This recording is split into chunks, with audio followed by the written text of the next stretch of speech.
Hello, everyone. It's Allison Rimland with Thrive Couple and Family Counseling in Greenwood Village, Colorado. And I am here today to talk about how incredibly common it is for couples to want to work on their communication when they come into therapy.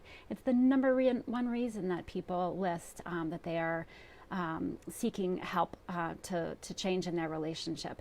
And so I thought I would go over today some of the common things that we see that get in the way of people communicating effectively. So one of them that I find is that people oftentimes have what I call the myth of the mind reading partner. And what this means is that you have this misguided notion that your partner should be able to know how to make you happy. And maybe that's because to you, what will make you happy is quite obvious, or perhaps you've really tried to tell your partner before in all kinds of different ways what it is that would make you happy. But the truth is that people often need good information about what it is that they can do that's going to feel good to you. And also, it matters how you deliver that information to them. So if they're hearing it as a bunch of criticism, chances are it's going to be really difficult for them to stay open and really hear what you're trying to communicate to them. So that kind of also blends into the I've said this before, I've tried to communicate this before kind of frustration, so that instead of hearing what it is that you are seeking, the kind of connection that you want in that moment, what your partner is hearing instead is a bunch of, well, you haven't been getting this right. You've been letting me down. And oftentimes people are not going to respond well to that kind of criticism, not actually going to bring you the type of connection that you're looking for. And then another problem with the mind reading myth of I've said this before, and I often will do this with my couples that I'm working with, is I try to help them imagine. Picture yourself, maybe if you're watching this video, you can picture yourself holding a baby. So maybe this baby is yours, or maybe it's a borrowed baby, but what you do with that baby when you're trying to hold it and love on that baby. We bring them real close. We look into their eyes and we say with our faces and with the tone of our voice in a million different ways, I love you. I think you're special. Oh my goodness, you're so amazing. Look at that. I am dialed into you. And we don't expect for babies to bank on the previous time that we did that with them, right? So we never would say to a baby, remember that time I told you last week how much I love you and how special you are and how wonderful you are? We would never expect for a baby to rely on last week's dose of love.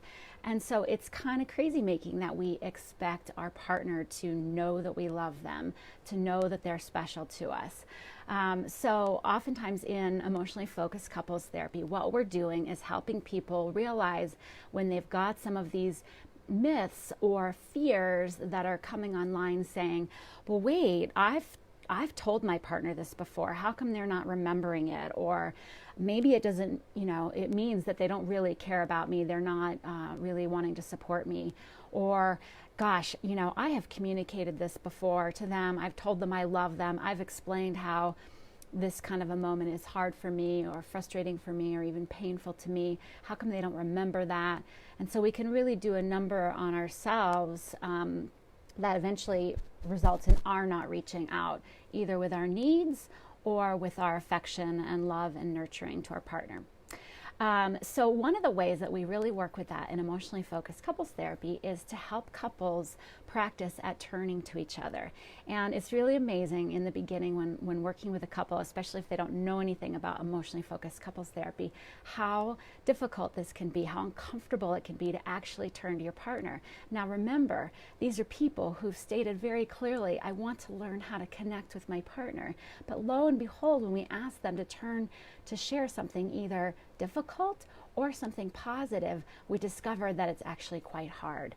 And so in EFT, we really welcome that. We welcome those blocks. We say, you're here, block. You must make sense for a reason. First, we're going to start by unpacking you and putting words to you and making sense so that your partner knows that when you're not responding or when it's difficult for you to turn and look into their eyes and be vulnerable and say something important.